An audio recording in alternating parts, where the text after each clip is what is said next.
ಅಥವಾ ಕರ್ನಾಟಕ ರಾಜ್ಯೋತ್ಸವ ಪ್ರತಿ ವರ್ಷದ ನವೆಂಬರ್ 1ರಂದು ಆಚರಿಸಲಾಗುತ್ತದೆ.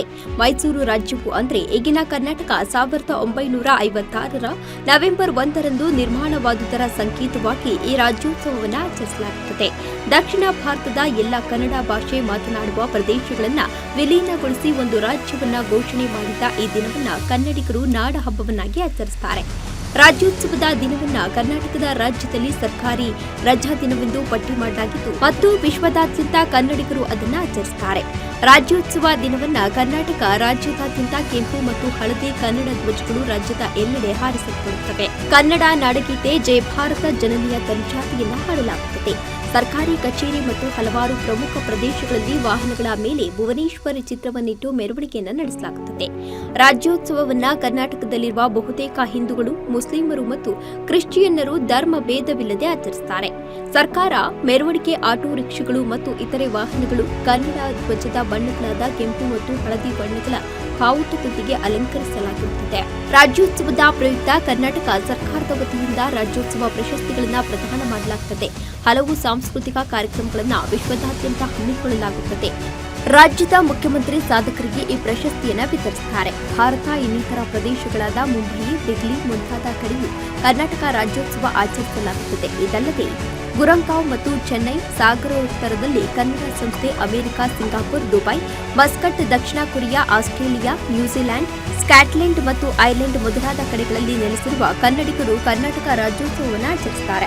ನವೆಂಬರ್ 1ರಂದು ರಾಜ್ಯೋತ್ಸವವನ್ನು ಹಲವು ಕಡೆ ಆಚರಿಸಲಾಗುತ್ತಿದ್ದು, ನವೆಂಬರ್ 1 ಕರ್ನಾಟಕದಲ್ಲಿ ಸಾರ್ವಜನಿಕ ರಜೆ ಇರುತ್ತದೆ. ಈ ದಿನಗಳಲ್ಲಿ ಕರ್ನಾಟಕದ ಧ್ವಜ ಹಲವು ಕಡೆ ಹಾರಾಡುತ್ತಿರುತ್ತದೆ.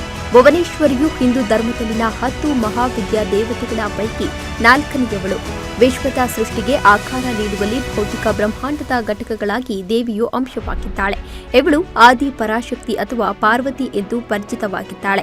ಇವಳ ಮೈಬಣ್ಣ ಕೆಂಪು ಮತ್ತು 3 ಕಣ್ಣುಗಳು, 4 ತೋಳುಗಳು, ಜಡೆ ಹೊಂದಿದ್ದು ಕೆಂಪು ಆಭರಣಗಳನ್ನು ಧರಿಸುತ್ತಾಳೆ.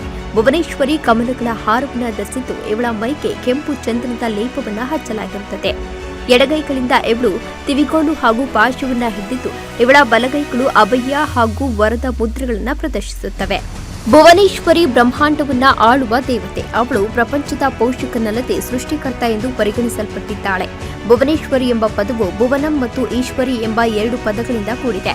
ಭುವನಂ ಎಲ್ಲ ಲೋಕಗಳನ್ನ ಅಥವಾ ಬ್ರಹ್ಮಾಂಡವನ್ನ ಸೂಚಿಸುತ್ತದೆ ಮತ್ತು ಈಶ್ವರಿಯು ಭಗವಂತ ಅಥವಾ ಆಡಳಿತಗಾರನ ಸ್ತ್ರೀಲಿಂಗ ರೂಪವಾಗಿದ್ದು, ಭುವನೇಶ್ವರಿ ಹೀಗೆ ಲೋಕಗಳ ರಾಣಿ ಮತ್ತು ಅದರ ಸಾರ್ವಭೌಮ ಆಡಳಿತಗಾರ್ತಿಯಾಗಿದ್ದು, ತನ್ನ ಬ್ರಹ್ಮಾಂಡದ ಗರ್ಭದಲ್ಲಿ ಸಂಪೂರ್ಣ ಜಾಗವನ್ನು ಒಳಗೊಂಡಿರುವ ತಾಯಿಯೇ.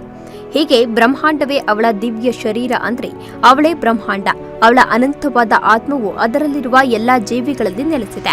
ಅವಳು ಜೀವಿಗಳಲ್ಲಿ ದೈವತ್ವವನ್ನು ಬೆಳಗಿಸುತ್ತಾಳೆ ಮತ್ತು ಅವಳ ಉಪಸ್ಥಿತಿಯು ಜೀವಿಗಳನ್ನು ತನ್ನದೇ ಆದ ನಿರೂಪಣೆಯನ್ನ ಮಾಡುತ್ತದೆ.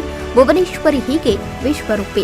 ಭುವನೇಶ್ವರಿ ದೇವಿಯು ಅಗಾಧ ಶಕ್ತಿಶಾಲಿಯಾಗಿದ್ದಾಳೆ. ಆದರೆ ಅವಳು ಪ್ರೀತಿ, ಕರುಣೆ ಮತ್ತು ದಯೆಯ ಮೂರ್ತ ರೂಪವಾಗಿ ಉಳಿದಿದ್ದಾಳೆ. ಅವಳು ಐಹಿಕ ಜೀವಿಗಳನ್ನು ತನ್ನ ಸ್ವಂತ ಮಕ್ಕಳಂತೆ ಪರಿಗಣಿಸುತ್ತಾಳೆ.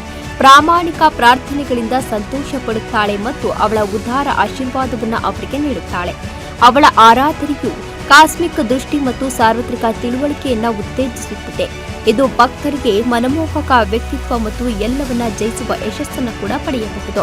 ಇದು ಅವರಿಗೆ ಆರೋಗ್ಯ, ಸಂಪತ್ತು ಮತ್ತು ಅದೃಷ್ಟವಂತಹ ವಿವಿಧ ಪ್ರಯೋಜನಗಳನ್ನು ಕೂಡ ನೀಡುತ್ತದೆ.